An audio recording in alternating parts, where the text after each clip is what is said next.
Hi, welcome back onto yourself channel. I'm going to show you how to switch between the Bluetooth and LIGHTSPEED mode in your Logitech G435.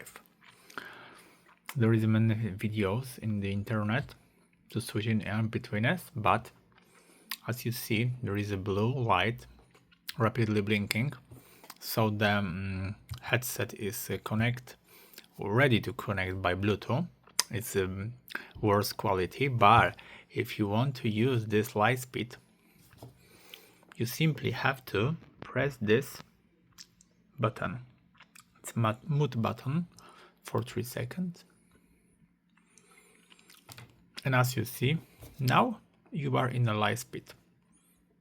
But if you want to get a Bluetooth connection, if you have a LIGHTSPEED, you do the same.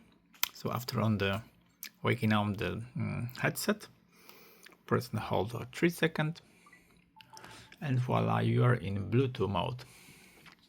And that's it. As you see, it's very simple, so you can switch it between these two modes. I really like this LIGHTSPEED because have many better quality than Bluetooth. So that's it for now. I hope the video is helpful for you. If yes, you can leave a like, leave comment, leave subscribe, and see you in next video. Hey.